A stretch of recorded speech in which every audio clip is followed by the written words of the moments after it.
lives. Today we are going back to the very beginning, to the garden. We've all heard the stories of the forbidden fruit.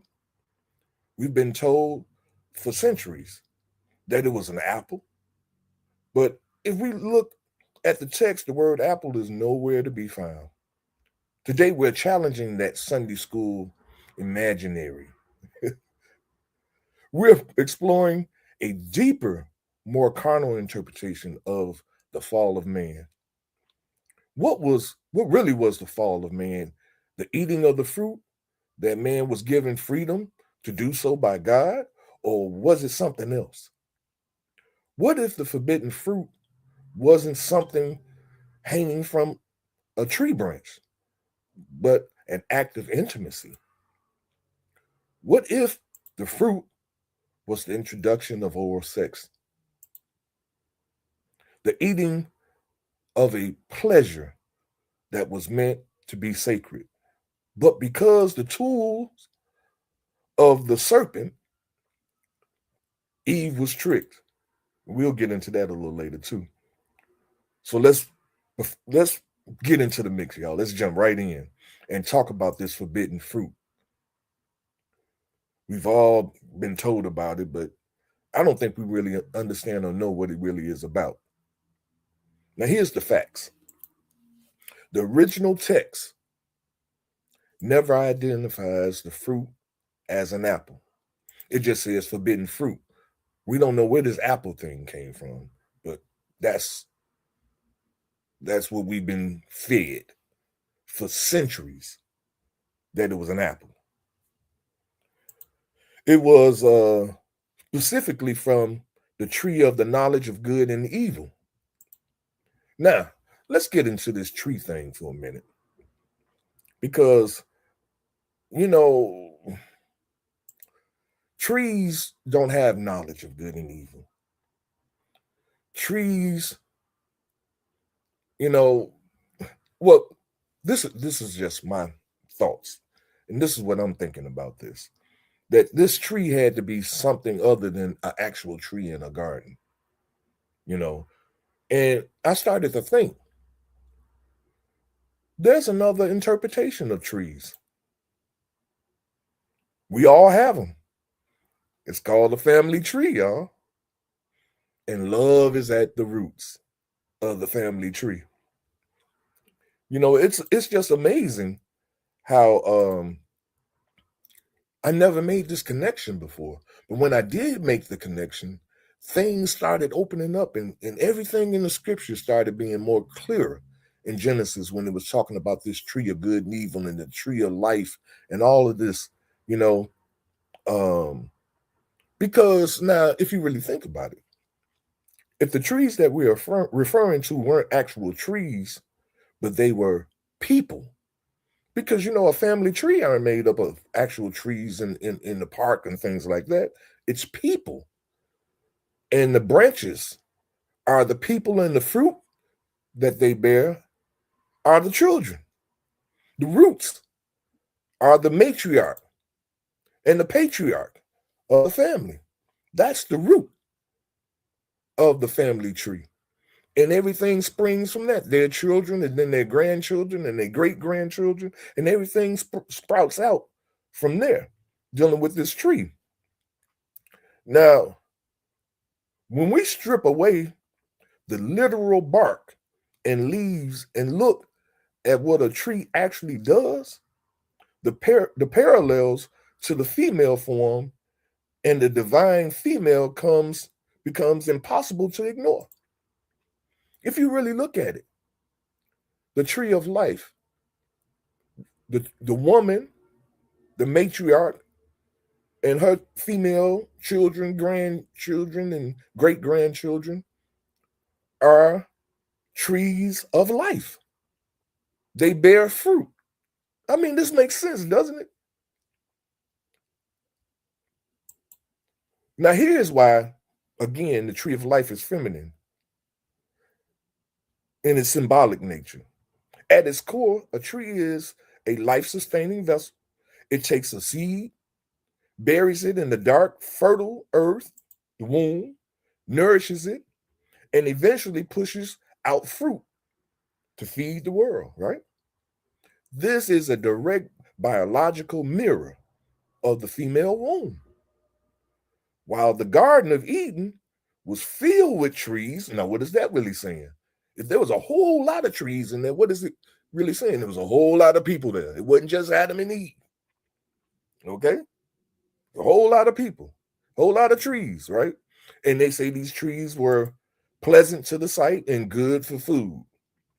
Now, let's look at that concept of food as well. Isn't knowledge food? It's intellectual food.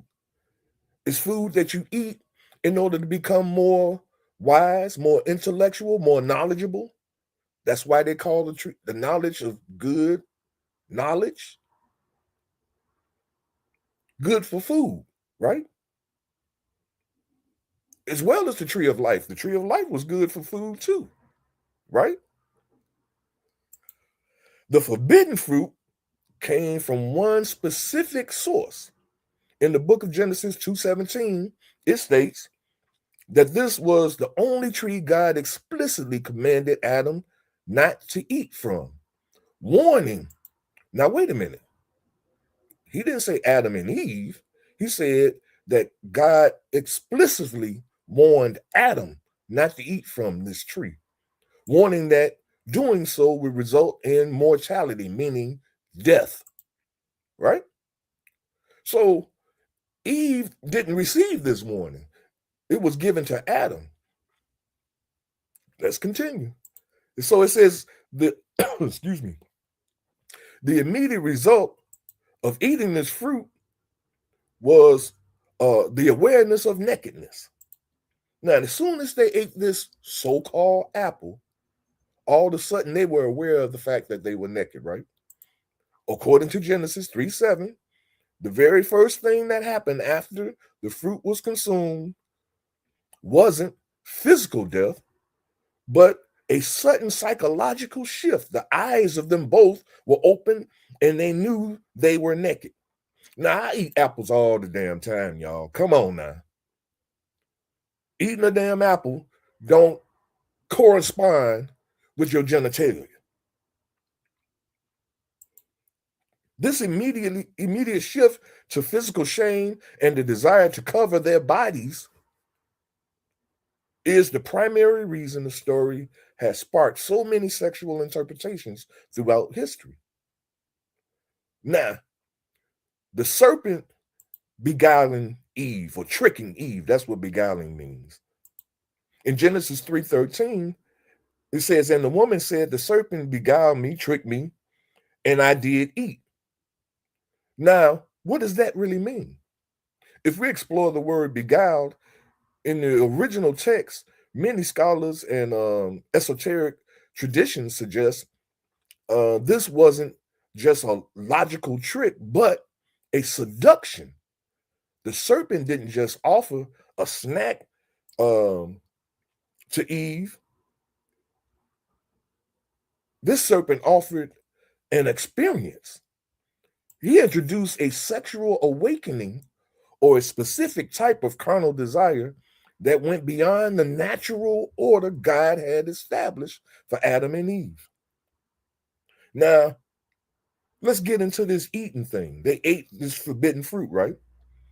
Now, as a sexual metaphor, in many ancient texts, and even in the Songs of Solomon, it says eating fruit is used as a direct metaphor for sexual pleasure and intimacy.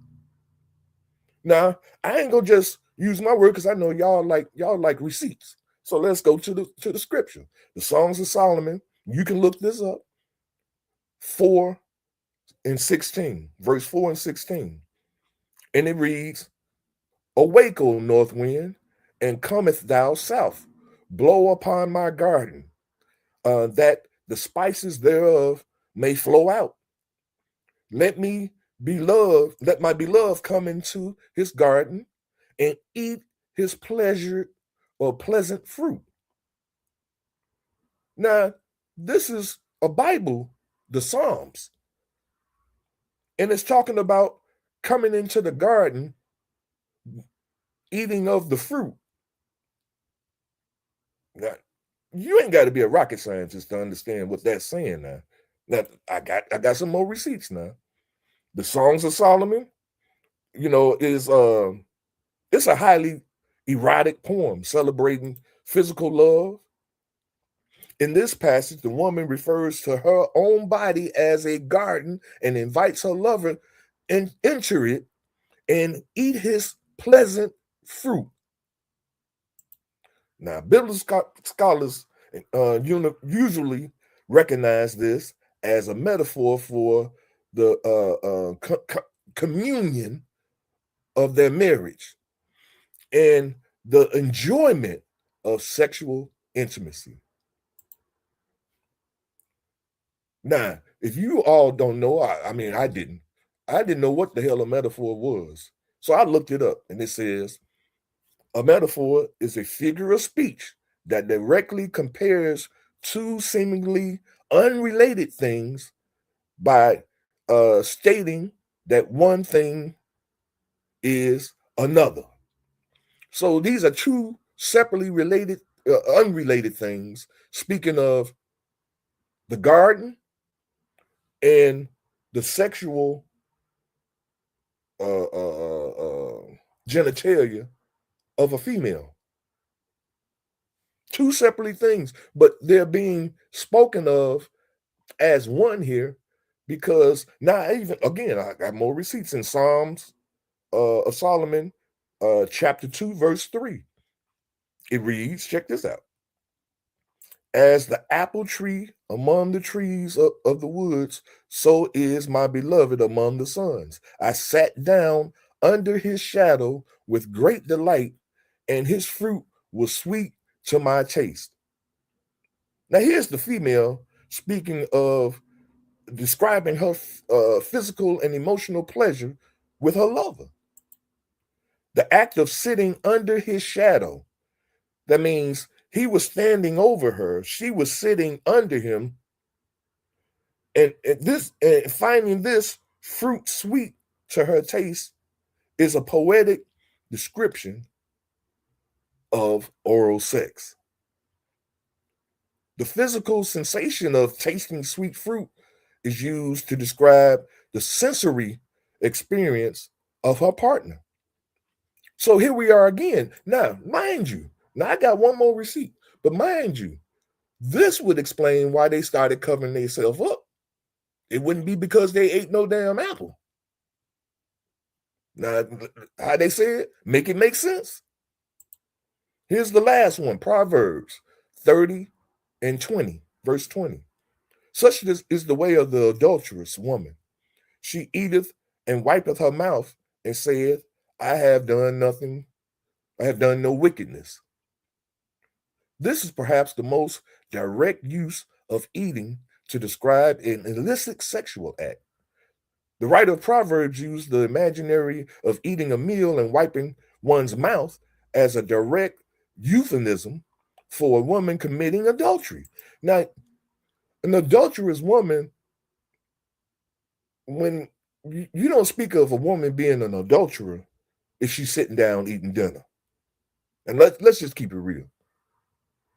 An adulterous woman or an adulterous man, regardless, if you're speaking of an adulterous woman or adulterous man and speaking of them eating a meal and wiping their mouth, you're not talking about an actual eating of a meal, because eating of a meal doesn't depict adultery, but oral sex does. I know some of you think it don't, but it does.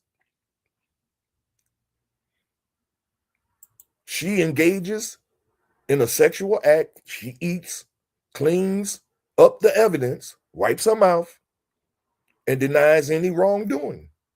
This mirrors the concept of consuming something forbidden and attempting to hide the shame or evidence of the act. How does viewing the fruit as a sexual act change the way we see the original sin? Because the original sin was the eating of this forbidden fruit. That's what caused man to fall from grace with God. This act that I'm speaking of. It moves it from a story about a dietary mistake to a story about a misuse of life force and the body.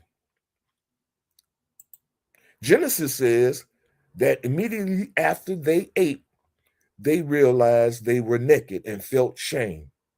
If they ate a literal piece of fruit, why would they suddenly be ashamed?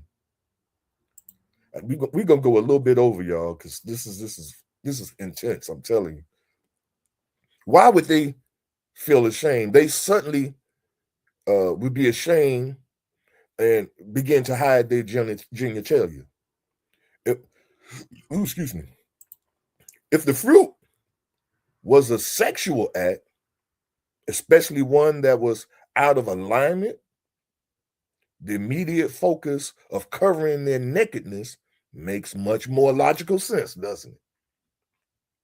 This isn't just about condemning an act, but about understanding the sanctity of the body. Now, I got a question for you guys.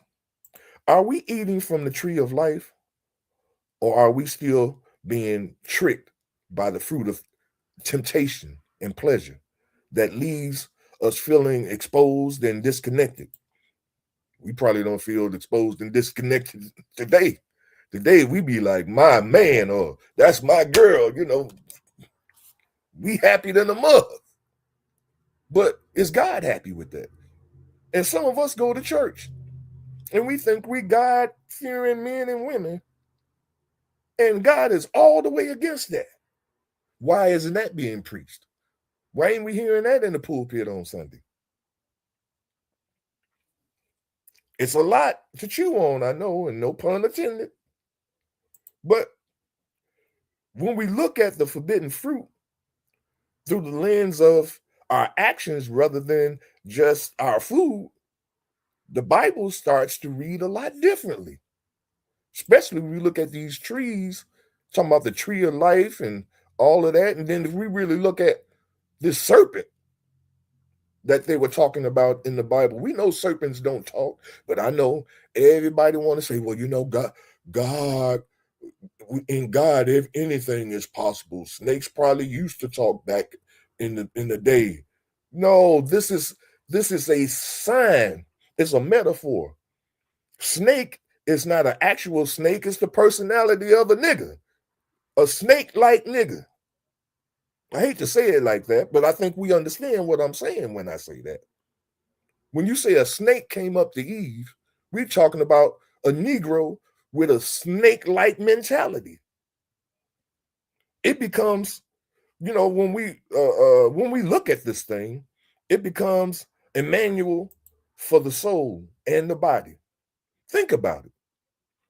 This thing called oral sex or head, or as the Bible calls it, forbidden fruit.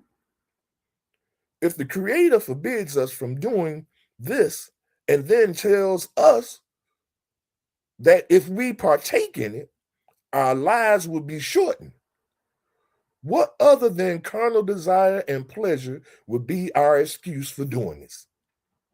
Remember, after you know better, you do better. I'm Omari Jahi, and this has been the Daily Mix, y'all. Keep seeking truth, no matter how deep it is buried. Seek it out until tomorrow, when we embark upon another For Your Third Eye Only conversation entitled Cain and Abel, Lessons in Stepfathership. I'm going to say that again because this is another deep one. How is Cain and Abel in the Bible a lesson in stepfathership? Tune in tomorrow, and we're going to definitely embark upon it. So until then, peace out. Take care of your mind, take care of your health, and we'll be back in the mix tomorrow at 12 noon.